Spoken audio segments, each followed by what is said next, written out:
Good morning, good afternoon, if you're watching via the web. And I want to make certain that you have a little context here before we get started on the session today. First and foremost, my name is Doug Cloco. I'm a solution architect with Microsoft. I've been with the company a little over 10 years now, which just means I've got the experience of deploying Windows NT and Windows 2000, which really isn't a valuable skill these days. But of course, as we've moved through the transition from, of course, Windows XP and Windows Vista, and now into Windows 7, and of course, a formal apology for Windows Vista for those that attempted to deploy that. My apologies. I want to make certain that you understand the context of why we want to present this session today. So for those of you who may have already attended the DART session that Paul McKnight provided earlier this week, I believe it was Monday, by way of raise of hands, those who have been able to attend that session. As the introduction to DART, great. So you understand DART. We're not going to get into a lot of the specific details. We'll do some demos of the tools and tool sets there, but we're really here to talk about deploying it. And so the first question is, well, what do you mean deploying it? It's a tool. I use it to recover a dead machine. Why am I bothering to deploy it? What we're talking about here is providing it as an option, and we'll talk about the different options that we provide either natively or through deployment process to accommodate the use of DART in machines that are in the field rather than having to carry a USB stick or a CD-ROM to those. So with that context, we'll jump into it. We've got mics here, so if you have questions during the session, feel free to step up and ask a question. If we've got a good question, we've got some interesting gifts here. So please feel free to ask your questions throughout the session, or we'll certainly have time at the end. So, of course, DART, you've probably seen this slide before, highlights 14 tools. One of the big new tools is remote connection or remote support. And really the idea here is that we want to be able to provide the ability for the end user to perform a network boot and start DART up, but not use any of the tools, and allow them to then tell the administrator who's remote from them, remote office, just simply not at the desk, to be able to remote into their desktop and perform some task. So with that, those who have seen the DART 7 toolkit, and we'll talk about DART 7 aside here, this works for DART 6.5 too.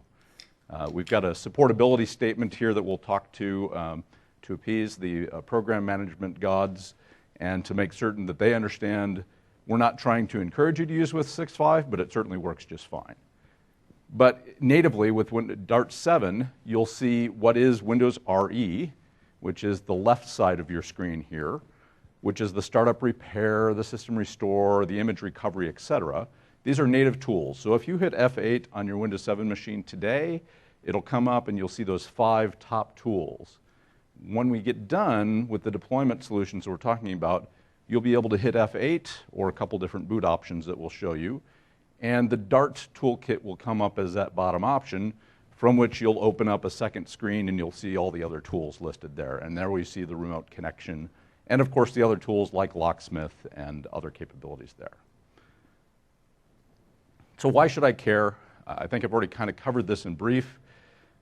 Right now, with DART 6.5, you really have a reliance on carrying around CDs, or in some cases USB sticks.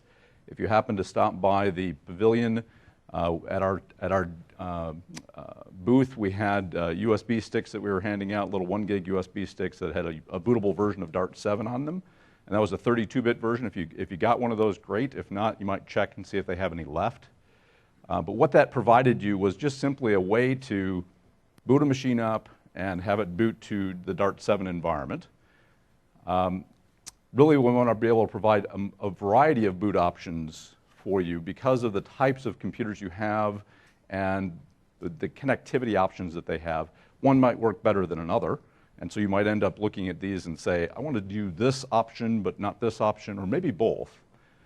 And then, of course, provide selected tools for things like I've got a field laptop that's at an executive. For some reason, he's decided it's important to go out and update his drivers. Now we get a blue screen. Oh my goodness, what do we do? He's in the field. He's about ready to make a presentation. We want to go to hit F8. We want him to go perform the recovery process. back to a previous state using the system image manager or a system recovery or system restore, or we might need to go into a little bit more depth if there's a problem with the hard drive. And then, of course, as I've indicated already, the remote support through Dart 7. So here's the supportability statement from the product team. 6.5, the only supported option we had was boot from CD or DVD. And now with Dart 7, through work that I've been working with the product team on, and they've been asking for guidance from the other field members, we now have 4 other options that you can use for Dart deployment, if you will. Of most interest, perhaps, is the deployment to client machines that already have Windows 7 on them. So we'll talk about some pros and cons there as we get into those deployment options with MDT or Config Manager. The F8 there is something that I'm just indicating when you go to use the tool, F8 is your boot option.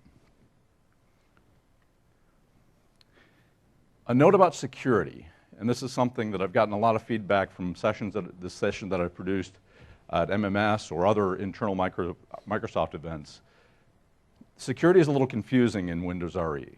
Sometimes when you use Windows RE, it prompts you for the administrator password, and other times it doesn't. Why is that? Well, it turns out there's a winreconfig.xml file that's saved inside the WIM, and we'll talk about this in a minute, and I'll actually show it to you, that is used to control how you interact with the Windows RE component. This is different from Dart, but it's important to recognize the context here first. So I've listed a Technic article that gives you all the details you might want to get into when you go down this path. And then there's one other component that I want to highlight. If you go to Connect today and download the Dart 7 Beta 2, that does not have one feature that's going to be very important for you to consider in this process. And that's a feature they're still working on to allow us to define who's logging into and using the Dart tool and gray out components that we don't want a standard user to use versus an administrative user. You won't see that today. That'll come prior to release in a future version. But for example, the most common scenario that I've talked to customers about is that we want to be able to allow just the remote connection option and nothing else. And I can't demo that today because it's not in the code, but that is something they are working on. So you said, all right, Windows RE config.xml. Never heard of it, don't care about it. Why do I need to know about it today? I've highlighted the 2 areas that you want to consider if you decide you want to modify your boot WIM. And we'll talk about the WIM file itself in a little bit more detail. But contextually, there are 2 options that we can set in this XML file that determine whether or not we prompt for administrative credentials. Depending on how you deploy the WIM natively out of the box, those settings are different. So just a little bit of context there.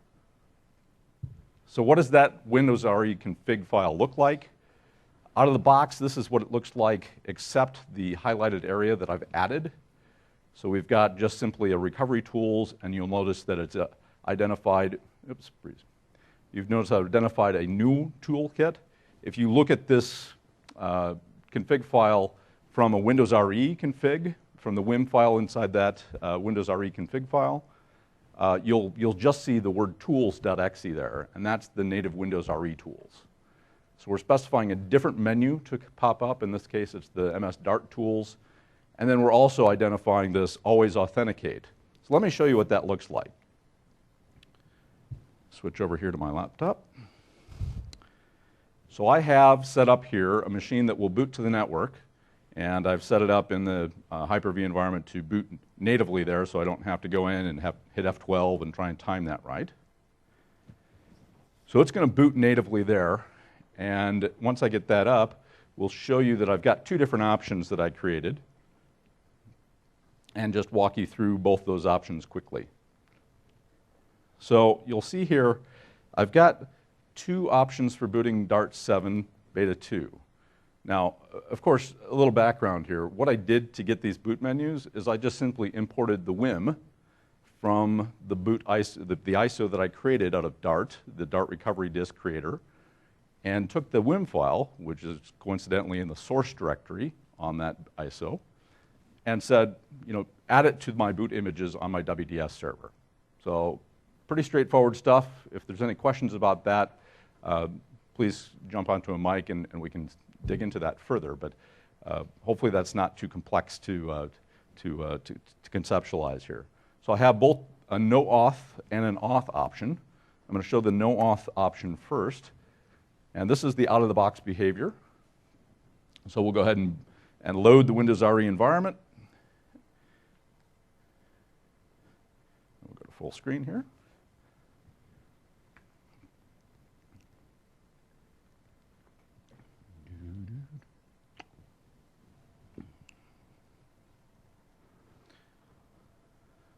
So essentially what's happening here, if you're not familiar with network boot, is this is just loading into memory.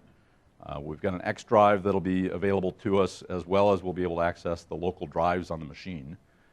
But because it's booting into memory now, I have full access to make and manipulate anything that's on the hard drive.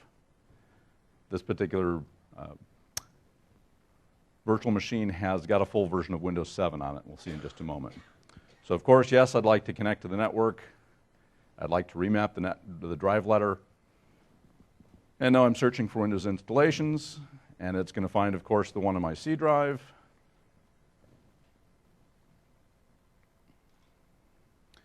And we say next, and off we go. No authentication.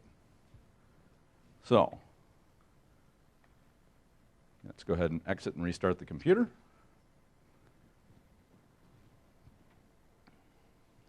This is one of the common questions I get feedback from, either from a session or from general feedback from the customers is, why does it prompt sometimes and why does it not? And again, it's just that XML file. And so now we'll go in and say, run the authentication. A point there to make while we're waiting for this to boot the second time.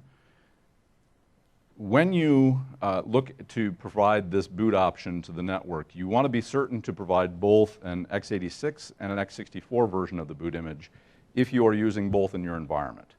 And it's also important to recognize that you use the correct edition. So if you're using both Pro and Enterprise or just Enterprise, make certain that you're using that when you create your boot image inside of the Dart image creator as well.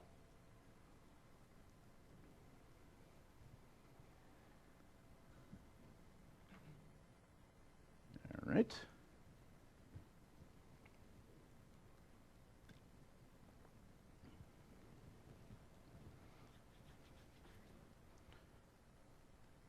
Same dialog here. Searching for Windows installations. And again, a lot of the other settings that you saw on the screen there that were specific to Windows RE can be configured to change the behavior of how this starts up. I select the Windows that I want to install, and now I'm prompted for credentials. These are local-only credentials. They are not domain-based credentials, even though you have network connectivity, because the subsystem is not there to authenticate to the network through an Active Directory domain. There's been a feature request change to make that available in the future version of Dart. It's not currently in plans to accommodate for Dart 7. Yes, please.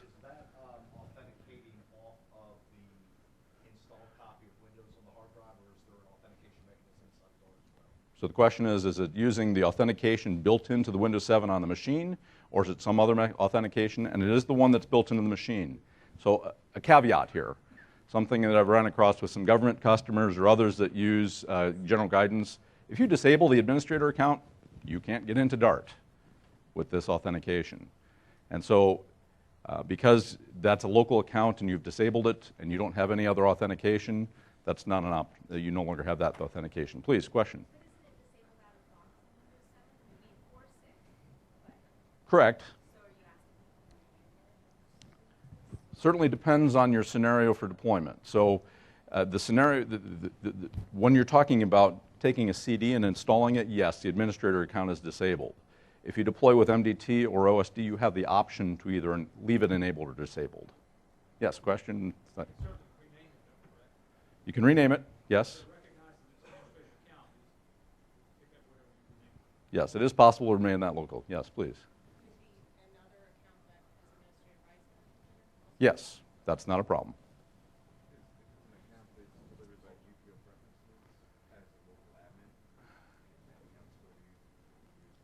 So the question is, if it's GPO delivered administrator account, yes, as long as the machine has received GPO updates. So of course I can drop down here and use any of the administrator accounts that are listed. Since I only have one, I'm going to go ahead and select that. And now I've got my access to my screen, my recovery screen, and I'm off and running. Okay, pretty straightforward. All right. So back to the deck a moment. One more on that. Yes, please. Is there a way to know your computer name when you're at that off prompt or before? We've set up a system that changes the local password. Okay. Phone to get the password because it rolls every so many days. That's a great question. So I'm sure that information would be available because we have the local credentials. So the question is it possible to show the computer name of the local machine in that screen?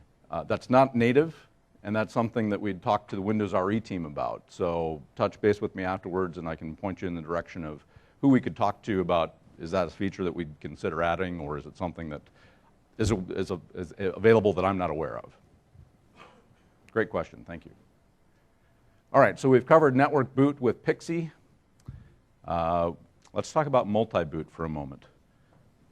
Multi-boot is a scenario that is interesting for some folks, and when we talk about this, we get some folks that say, yeah, this is great, but others that say, well, because it multi-boots and because I've got multiple menu options to boot during the startup of the machine from a cold boot, I really don't want my users seeing that. So this is really kind of a unique situation. And where I see this being used most is with the laptop user for your executive team, your senior directors. They're on the road a lot, and we want to be able to give them an easy way. We don't want to have to walk them through, hold the F8 key during boot because it needs to register, because sometimes that works well, sometimes it doesn't. You have to sometimes hit multiple times. Now if you're just presented with a menu, it's something that's much easier for them to use. Because network connectivity is not required for this process, it's also great for mobile users that are on the road a lot. And we have two different options to provide. I've showed the option where we just simply store the WIM on the boot image, but it's certainly possible to use a boot to VHD. Are any of you considering that, or have you played with boot to VHD at all? A few of you? Okay. Really, all that provides you is a secondary method to create a virtual disk and then boot to that virtual disk.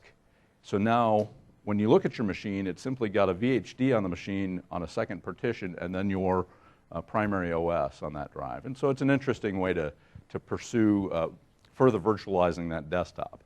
Of course, you can't run more than one. That would be a type 1 hypervisor, and we don't have that at this point. Yes? Great question. So with BitLocker, there's some challenges associated with when you are booting the machine, what comes up first. So in the multi-boot scenario, your boot menu will come first, and then when you select the operating system to boot into, it'll prompt you, if you have encrypted that, with the PIN credentials if you're using PIN for TPM or otherwise. But it is something that is available, and boot to VHD, you can BitLocker that virtual drive. It's just when you put the entire virtual desktop inside of a virtual environment, say virtual PC or VMware, Workstation or others, it's not supported that you can use BitLocker at that time. So because the virtual disk can, on a particular machine, see the TPM chip, that's a supported option. There's some considerations here for deployment, and so out of the box, we don't have an option, and so let me talk through the scripting process that's available for you to use should you decide to go down the path of deploying this as part of your install of Windows 7. So lots of BCD edit commands and lots of interesting components here to ensure that you've got. The real key here is that you've got this GUID that you've got to use, and it's a little bit more complicated than most folks like to get into, unless you're a good VB scripter or command line scripter and don't mind getting in and getting a little dirty. So here's the command lines that you've got. What I end up using is third-party tools to address that. I find that to be much easier. Of course, I'm only doing it for one machine, so that's not really all that beneficial in most cases, but it might be something to consider using for an interesting examination. And so I've got two here listed that I use, the NeoSmart or the Visual BCD Editor. These are very nice, easy to use graphical interfaces to modify the boot menu structure.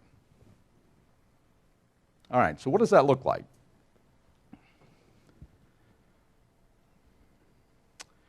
So we'll bring up our multi-boot machine and go ahead and start it.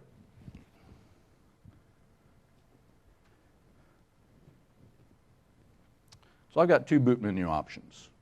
Obviously, the Windows 7 would be for my normal boot, and Dart 7 that I've created.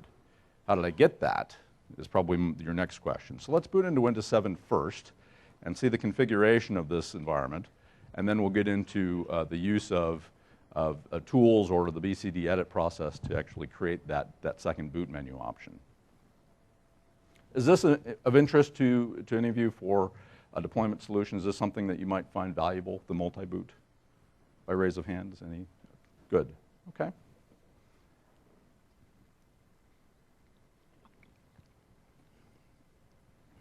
All right.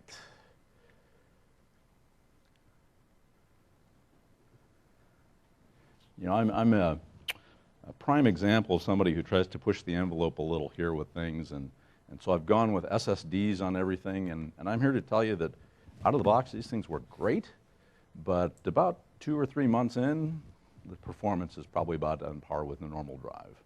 It's just a little disappointing. I was expecting more. All right, anyway, go ahead and log in. Back to full screen.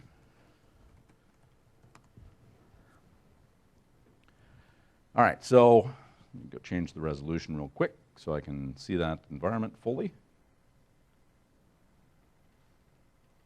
Hello? Wake up. All right.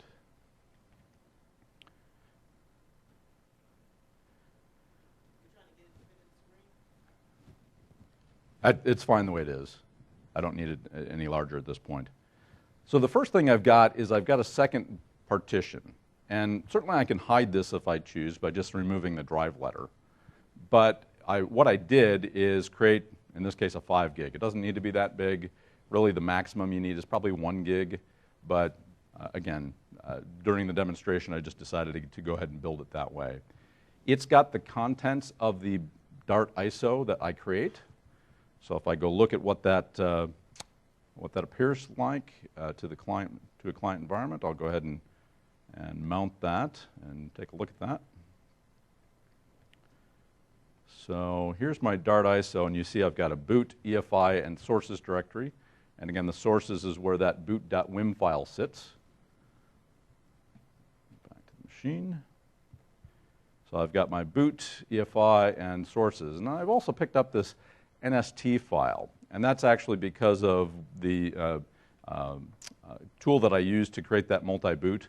So it's not something that's typically there. But again, the Easy BCD tool allows me to go in and specify the creation of a second boot menu option, or third or fourth as the case may be, and has a variety of options. I can boot to VHD, I can boot to a second drive, I can boot to a WIM file directly. So just lots of good options there for you to play with. In a lab, not good for deployment most likely. There's where you'd want to pull out your scripting utilities and run with BCD edit. So here I get to see a very simple view of my boot menu rather than the command line BCD edit tool. Here I get to see what I would normally see if I was going into BCD edit and can pull that detail out. I can edit the boot menu, and so I've got this Dart, and I can go ahead and skip that option, or I can set that as the default. And of course, I can go ahead and create a new one. In the case of the Windows PE, it would be WinPE image RAM disk. I'd set it a name, and then I'd set a path for that, which would end up being a WIM file. And I would point it to the WIM file on my sources directory, and boom, I'm done. So we'll go ahead and add that entry. You'll see that it'll come up with that NST WinPE file name when we exit. And of course, they'd like you to donate because it's a free tool to download, but not something that they charge for. No thanks. All right, great. And so we'll go ahead and reboot this at this point. Any questions about the multi-boot in general, or what we would do differently from other deployment options? And again, same authentication rules apply. We'll want to modify that winreconfig.xml file if necessary. Yes, question? Do you have both 64 and 86 boots on there? On the same machine, yes. Of course, you know, the question would be, if I'm using the 64-bit, what's the Windows 7 operating system version on the base machine? So yeah, there's no reason I couldn't have more than one option available. But so is it possible to use the x86 tools with a Windows 7 64-bit? Yes, but you run the risk of having problems with some other components not working correctly.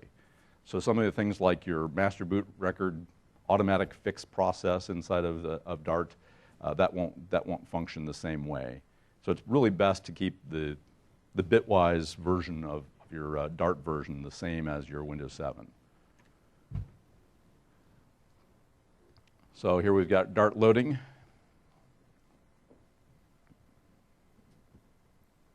Other questions about this as we're watching progress bars? Yes, please.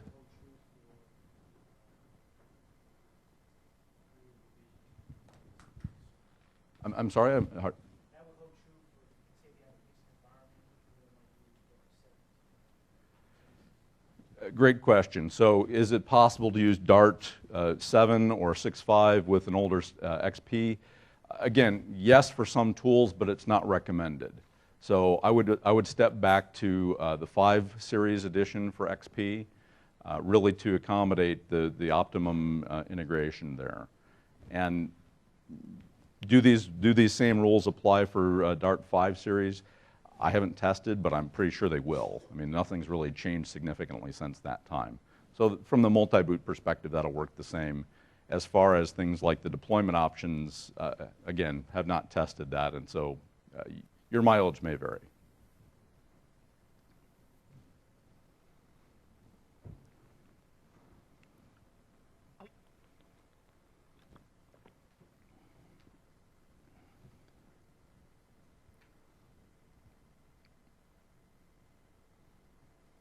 All right. Certainly I'd like to map to the network and remap my drives. Now again, because I've got that second disk on the machine, it's going to notice that I've got multiple partitions on the box at this point. And so I want to go ahead and select the Windows 7.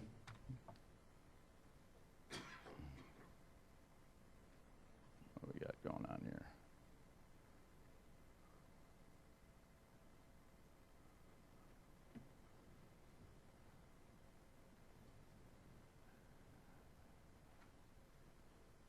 Come on, boot, boot.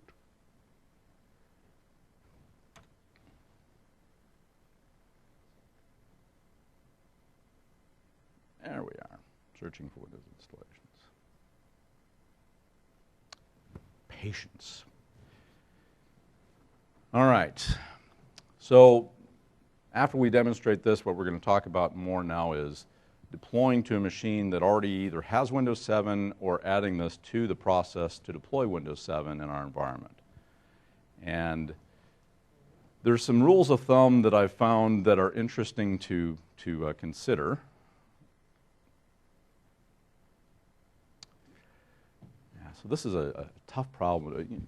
During a presentation, if you have a demonstration that doesn't work, do you try and fix it live and piss people off because you're not doing anything of interest to them? Or do you just wait patiently for it to finish, like this? Well, apparently you wait patiently in this case. And so, hey, yes, Dart works. And now we've got the menu again, and we're off and running. All right. So let's go back to our slides here a moment.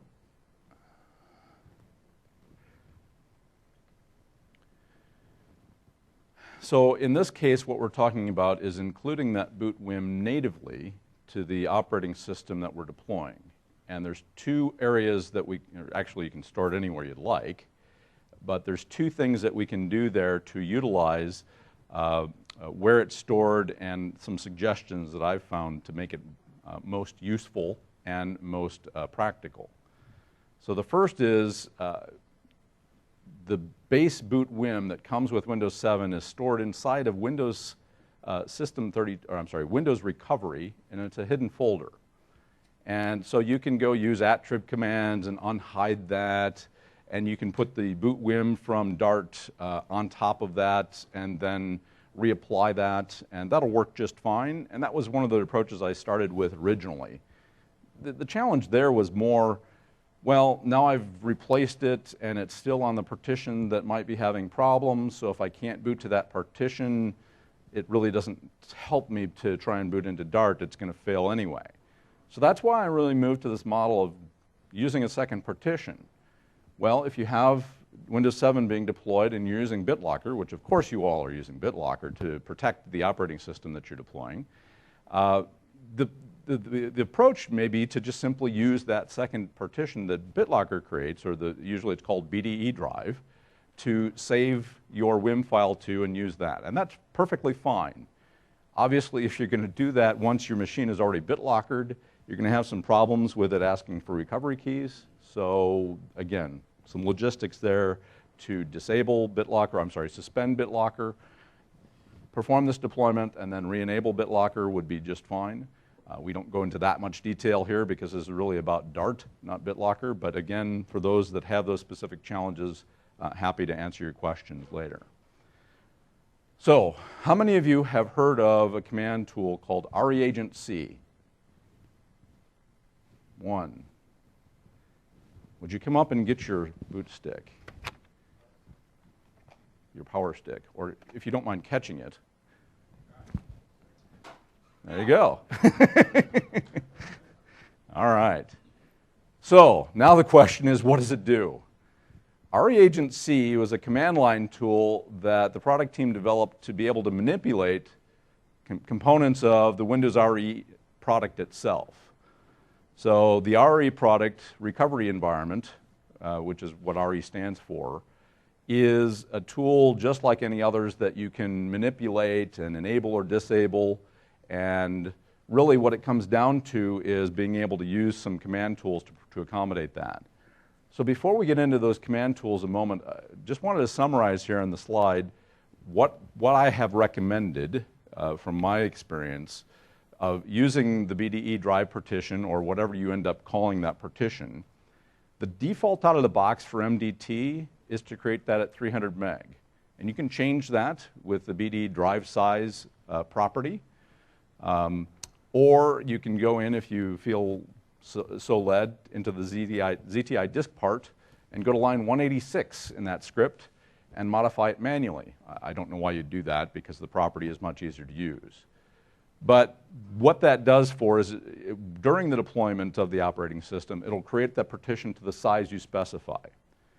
Of course, you can also use a task sequence entry and simply do a disk part and define your partitions there, and we'll show that here in just a moment. But the size is real important. So 300 meg is not enough.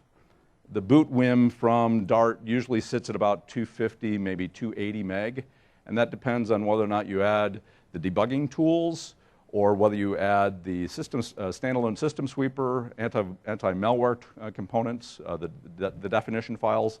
So you really want to start at 500 meg for this partition. If you're planning this out from the start, go to 1 gig because most drives will accommodate that.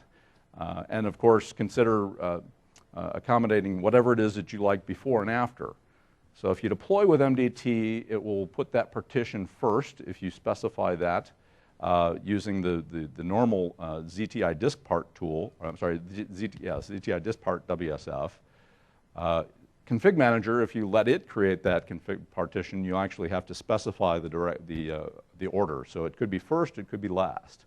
Keep in mind, if it's first, there's really no way to extend that further, because you can shrink the larger drive, but you can only extend off the end. You can't extend from the middle of the drive. And so if you created a smaller drive, which is the case if you've deployed Windows 7 and you've got that 300 meg drive out there, or maybe it's a smaller drive, then I would suggest you consider just creating a whole separate partition to accommodate the boot WIM here that we're going to talk about. So here's the BD drive property, and it's a simple entry, BD drive size equals in your custom settings.ini, or in your MDT database for that matter. Or the second option is to go in and use the format and disk partition, and in this case you see that I've specified 500 meg, and 100% of the rest of it goes to my OS disk. All right. So a few more notes before we jump into the demonstration about the Windows RE WIM file itself. What's on the boot disk on Dart is a file called boot.wim. If I simply copy that file across and use my reagent C commands to attempt to apply that to that machine, it's going to fail because it has to be called winre.wim in order for reagent C to work. Typically, and I've already made a couple of these points here on this slide, but typically what you'll have is a file of about 250 meg, and other failures that I've run across are if I don't have enough space, it needs about 300 meg if it's 250 or more, and because the reagent C command does some things to automatically change the file properties to hide and to both hide and make them read-only, because of those attribute changes, it requires a little bit of disk space during that process. So that's why you might also get a failure if you don't have a large enough disk to deploy during the deployment. So what does reagent C do? Let's talk about that for just a moment before we see the MDT demo. Reagent C is a command line tool that allows us to enable and disable and set a new WIM file for my boot environment. It also does some other interesting things.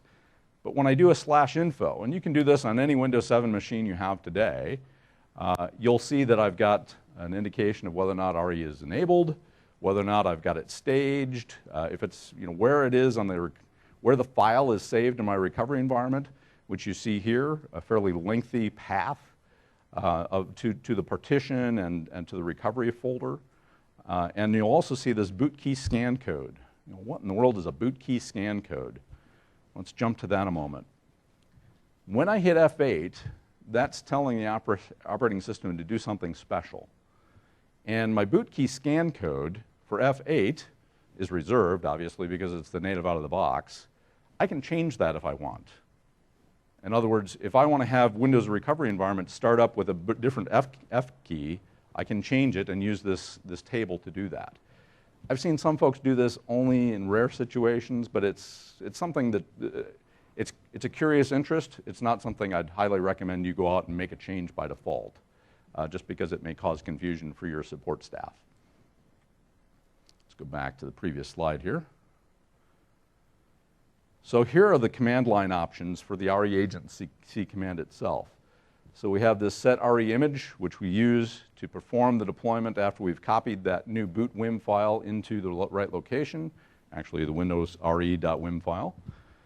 We've got the info option just to simply identify the current status as you saw on the previous screen, enable and disable, and then the last one is very useful.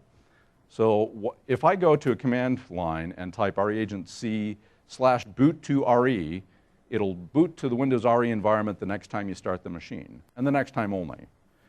So that is a useful tool if you're trying to perform some process automatically. All right.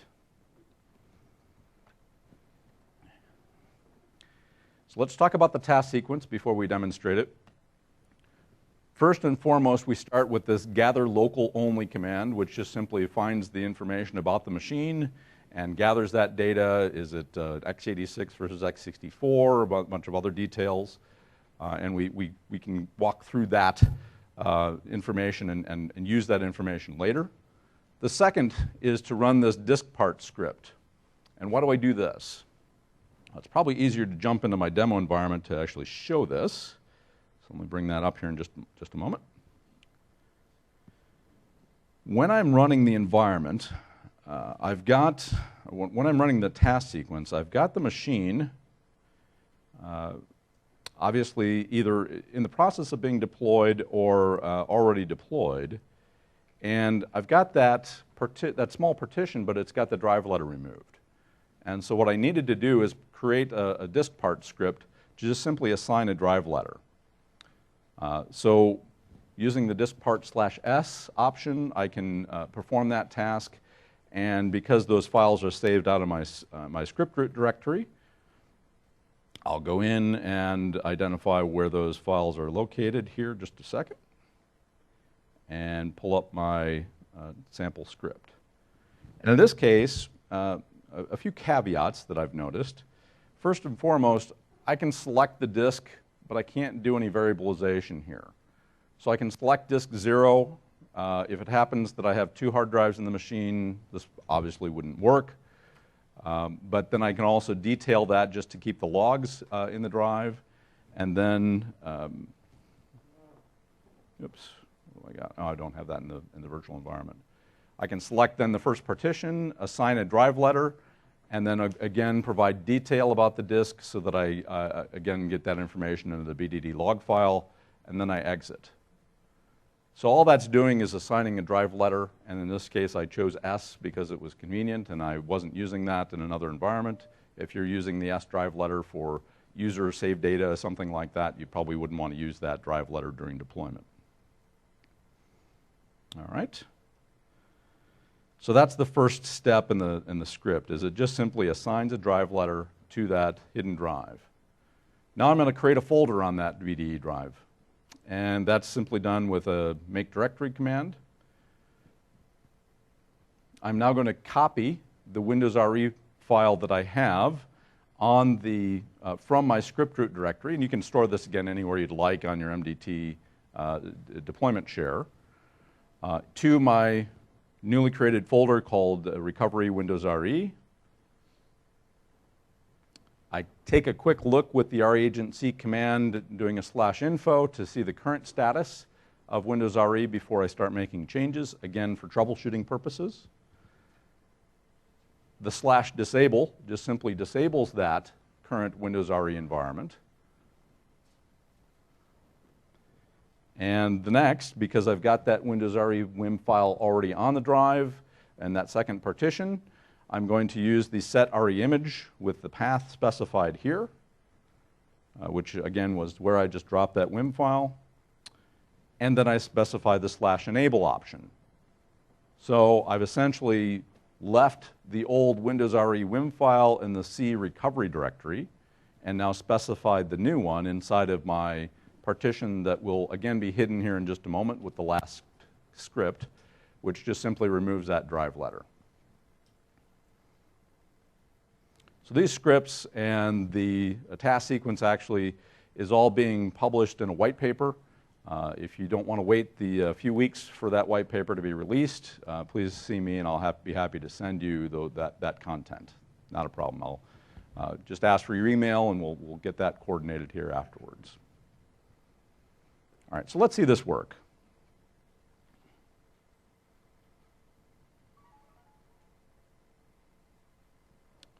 So we start out by going out to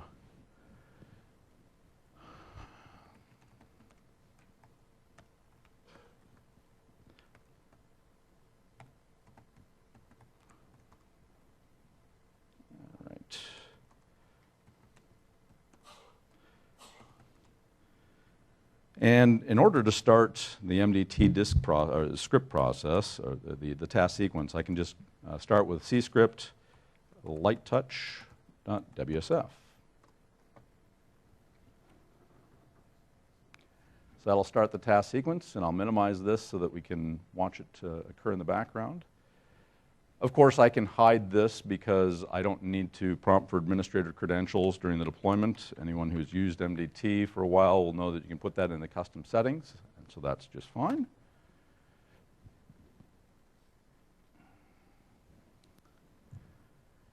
I've got a prompt here now for which task sequence I want to execute. Again, we can specify the default in the custom settings or the database.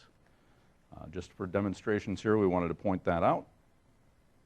And we're ready to begin.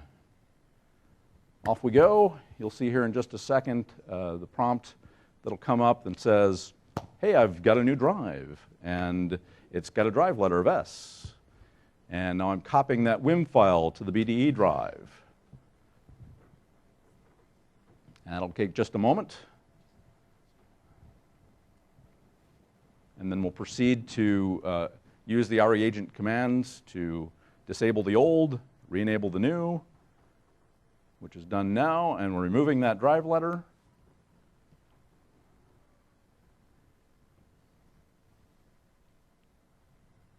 And of course, MDT needs to do a little bit of cleanup here, and so the task sequence is essentially finished. And we'll wait for the dialog box to provide that indication.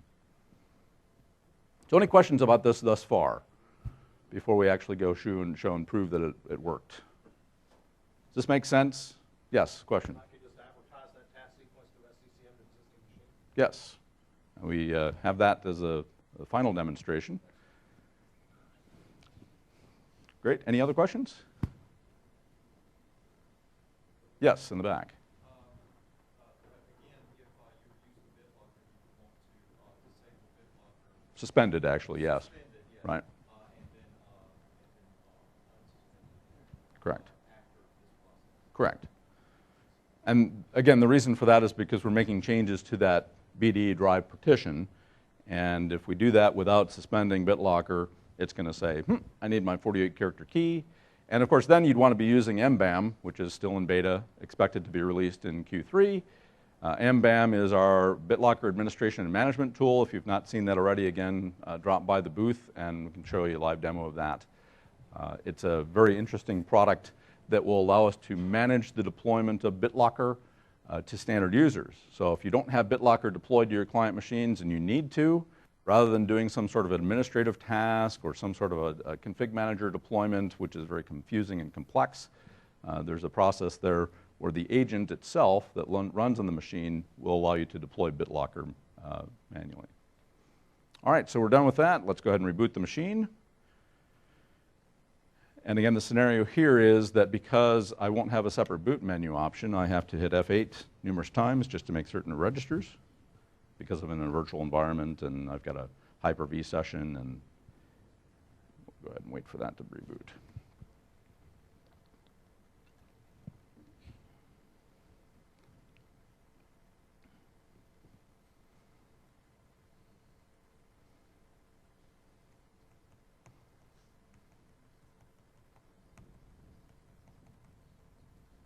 Yay, first time, all right. So now we're into what is typically the Windows RE boot environment, and we've got several options here, of course, to go to safe boot, or safe mode rather, enable boot logging, other things of that nature. I'm just simply going to go to repair your computer, which runs my Windows RE boot WIM, which we of course have stored in the new location. Go ahead and size that.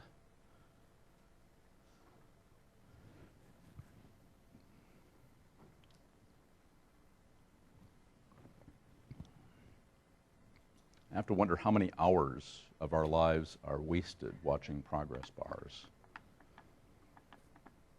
Of course, today has only been maybe 10 minutes total, but if you add that all up, my goodness. Anyway, especially during deployments through MDT or Config Manager. Ooh. All right. So, of course, we're back in, and we're now ready to perform the connection. And it's going to be looking for Windows 7 boot images, boot environments.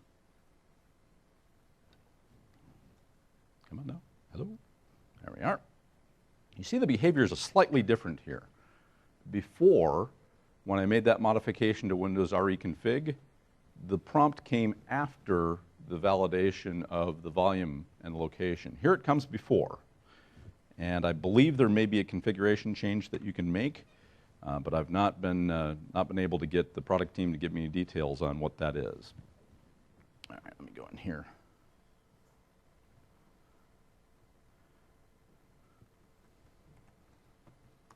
A little bit of difficulty here within my environment to boot that up because of the virtual environment. And so again, I'm back and I've got my boot image environment and my Dart ready to go.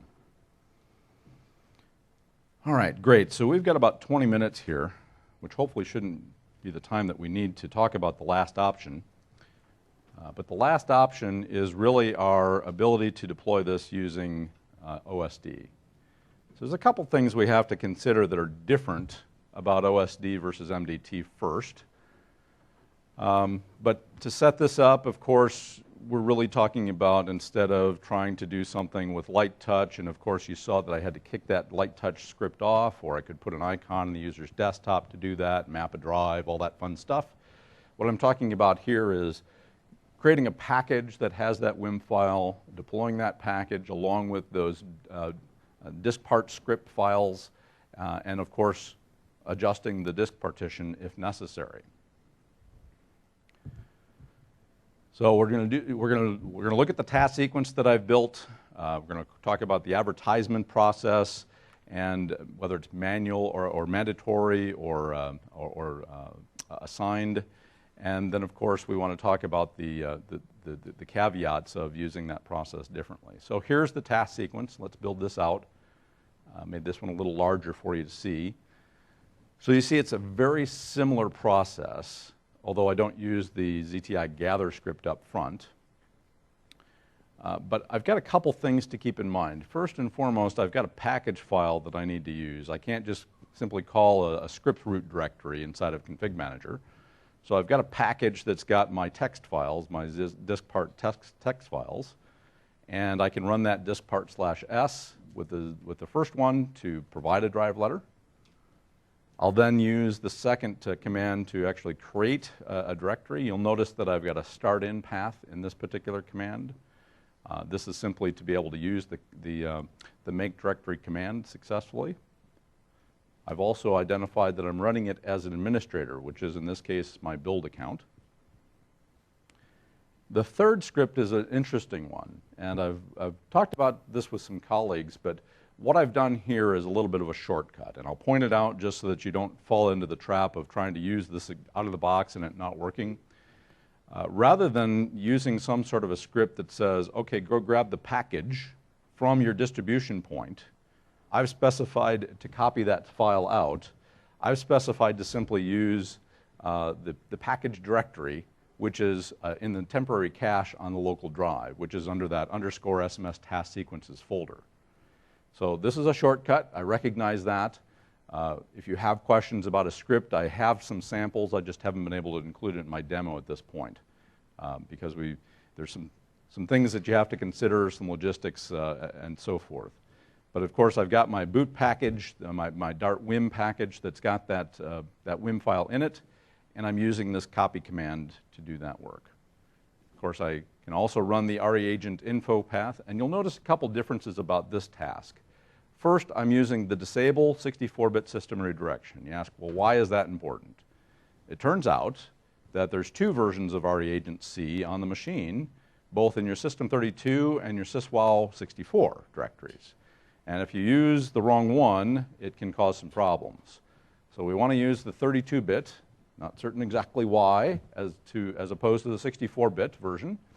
But the 32-bit worked successfully for me time after time, and I was able to talk to the product manager about that, and the feedback was there may be some issues that they're looking to address in a future release. But of course, since it's part of the operating system, they're probably not going to release a new version of that reagent C command for some time until the next release of Windows. Of course, we now disable it. We set the RE image path just like we did before, enable it, run our disk part script to hide that drive letter again, and we're done. So the highlights of the differences between OSD and MDT are that, of course, in MDT we can use the /script or the script root property, as opposed to in the OSD we have to copy the script, and again I've got a sample of how to do that. And in OSD I'm also identifying you should disable the 64-bit file system redirection in your commands for the reagent C command itself. All right, so crossing our fingers here. A demo for OSD and Config Manager. For those of you who do demos or for you set up proof of concept environments, you'll realize that when you start and stop a Config Manager server, it always kind of doesn't come back the same way. And that's just something that I don't know that we'll be able to address any differently in the future, but at this point, because I've got it running inside of a virtual machine, just wanting to make certain, okay, we're all cleaned up there and our site status, and we should have just one bang here for my Pixie service point, which I've turned off, so we're good. Let's go back to my client, and let's go look at and see if we can get this to advertise. I had a few problems with this earlier last night and earlier this morning, and because I decided to go out and enjoy myself because the demos were all working last night and found out this morning that my OSD image was not working. I don't know that I have a working demonstration here. So, because I rebuilt this image this morning. So again, the process that would happen if we get an advertisement here in just a moment, we'll go ahead and make certain we initiate the action again. Of course, if you click the button multiple times, it'll work faster, of course. And we'll go back to my Config Manager server and see if it's actually processing that. And so we'll go look at the advertisement status. So while we're here in Config Manager, we'll just go ahead and identify a few of the things that we've configured for this process. I've got a collection called Dart Deployment, and the properties there are pretty straightforward. I've used direct collections here just for the purpose of the demo, which I imagine is my problem. So let me go ahead and remove that and add a new machine, because the machine name didn't change, but the SMS GUID would have changed on the client machine that I'm using. So let's see.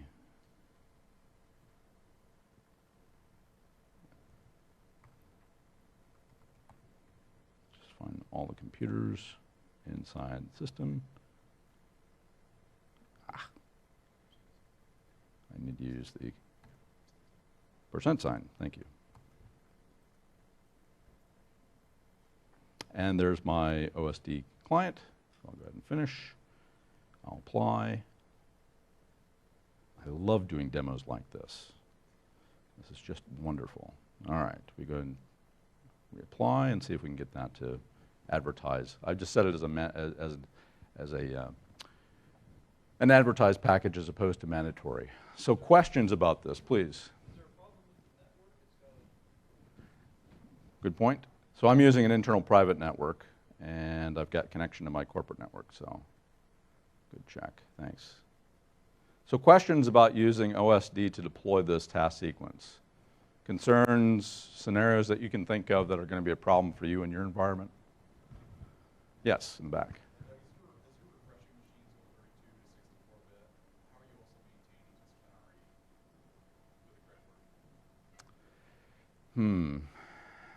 So paint the scenario for me. You're talking about XP? So you're Win 7, so say you need to refresh that Win 7 to 64 bits. Okay. Making sure that that I would, because you're actually going to be performing a deployment using a task sequence of some sort, I would go ahead and add this to your deployment task sequence itself. Make certain it's before your BitLocker task during the deployment. If you're doing, let's talk about the scenarios here first. So, is it possible to do an in-place refresh of a machine running 32-bit Windows 7 to 64-bit? And unfortunately, the answer is no.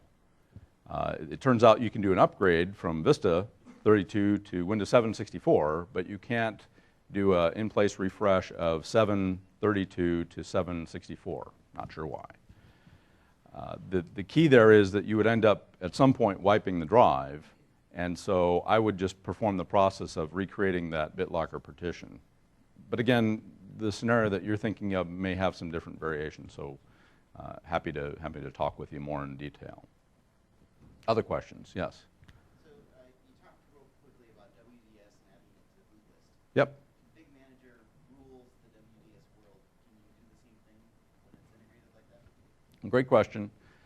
Yes, with some caveats. So I end up, for my demo here, just simply turning WDS, the Pixie service point, off in Config Manager in order to get that to work, and it will respond nicely back and forth. Your mileage is going to vary because in your environment, you'll most likely not have it on the same machine, And so you'll have a proxy or DHCP proxy or forwarding of some sort set up. And so I can't say with confidence that that won't be a problem for you, but just to show you what I've done in my environment here for the configuration of WDS. Oh, let me go to my...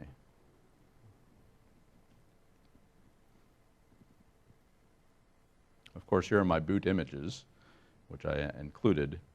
But for the properties, again, demos are a lot easier in this case than real-life production. I've specified just to respond to all clients unknown and unknown, or known and unknown. Always continue to the Pixie boot rather than having to hit that second F12. And I've also got DHCP to not listen on port 67, and DHCP 60 is adding that Pixie client option in your boot.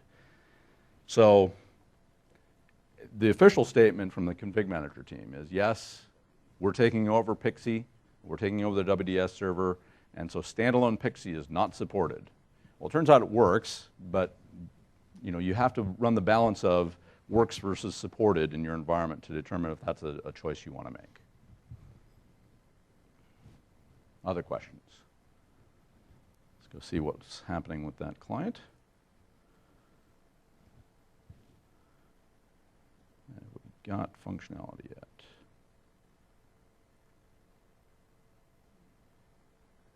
And since we re-added that machine to the collection, ooh, that's a good one. I'll have to go back and try that too. We added that machine to all systems. Did I need to re-add it to the Dart collection? Refresh. Okay, yes, I did that.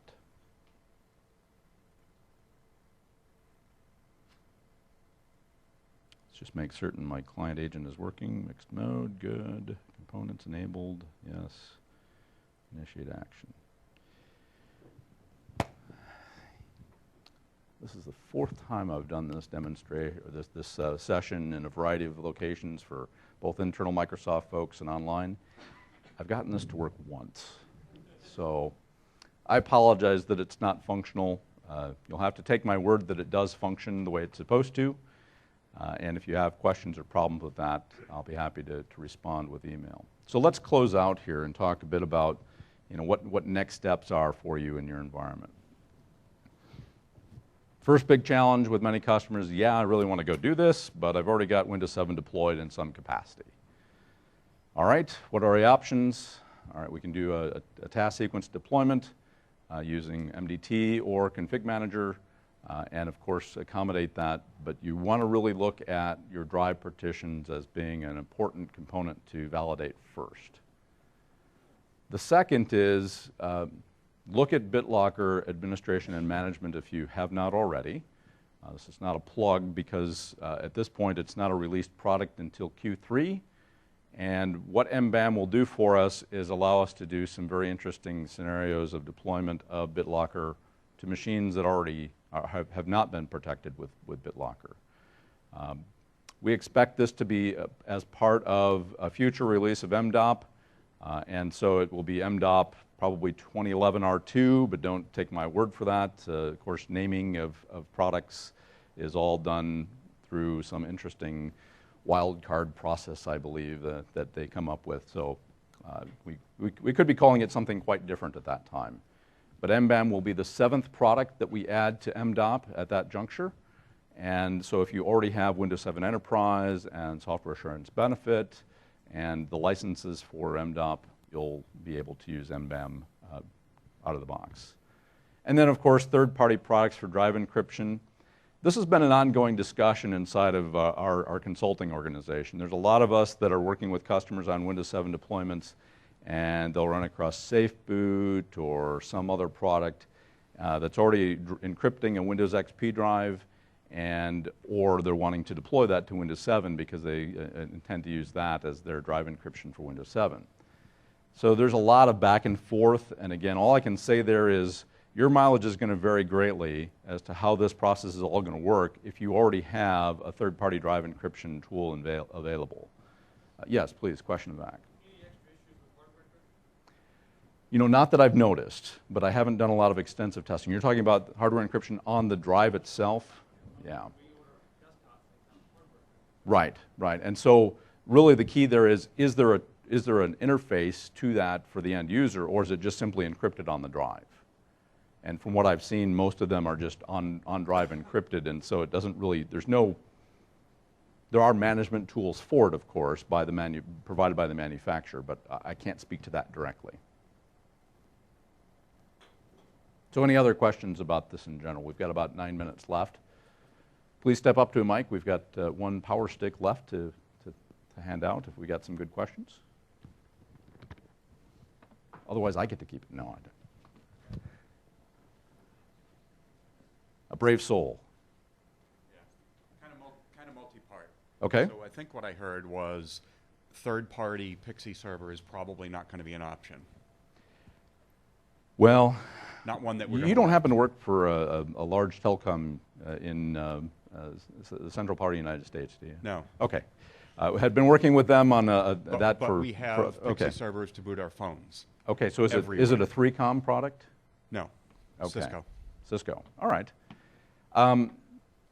Have you been able to successfully import a WIM into that and perform the deployment? Haven't tried at all. Okay. I'm just thinking through this here. Sure. 'Cause some of us were also talking about the whole multi-boot is our likely alternative to that.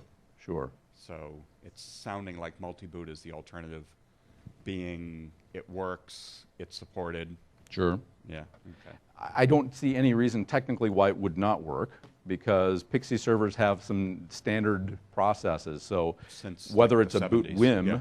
or if it's a full ISO, either, again, would have to work through that with you.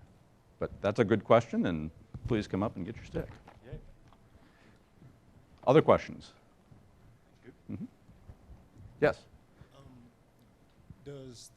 When you connect it to the network, it uses DHCP, but is there a static option as well? You don't work for the government, do you? No, I don't. Okay. A lot of government customers don't use DHCP because they think that's a security risk. But for those customers that are not using DHCP, Pixie Boot is just not an option for you. I can't mentally think of a process around that. Was there a concern there? We use DHCP, but we actually assign the IP address. You got to be registered before you even Okay. get an IP address. So if we Sure. bring a machine in to do work on it from another department, we're not going to get an IP address locally. So when we use different tools to reimage, I have a disk now that sets the IP address on it. Static is not going to be a problem for any of these solutions, other than network boot, probably. Okay. And so, multi-boot's not going to be an issue. Obviously, the deployment is once it's on the machine, it's going to work just fine. So, the only thing that would impact, I think, would be the Pixie boot. If you wanted to use that option to perform the Dart boot during the network. Okay. Does that help, or? I think so. Okay. Come up afterwards if you got more questions about that. Keith. And I guess I do have a question, but it's more for the audience.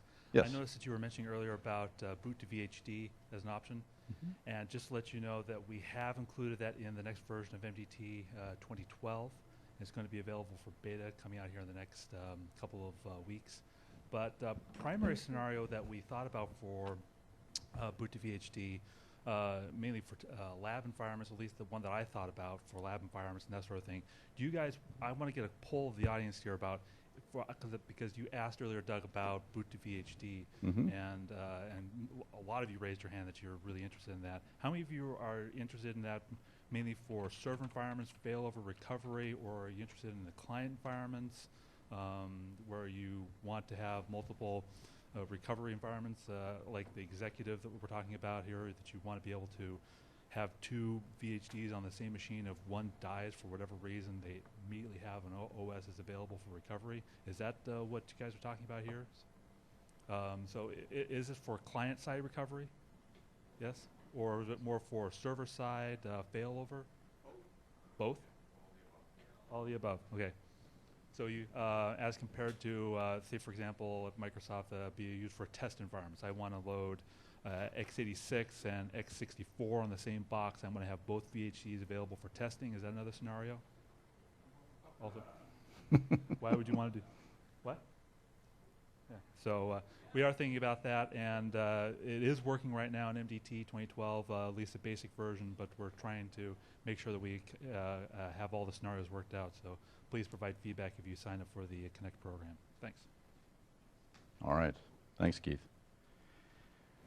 All right, so if you would please check out the resources available here. Make certain you go in and review the content, and of course, 4s are the only correct answer to all the questions you have. And if you have further questions, I'll be able to stand up here for a little while before the next session begins. I guess the next section is lunch. I appreciate your time today and the time you spent. Thank you for your time.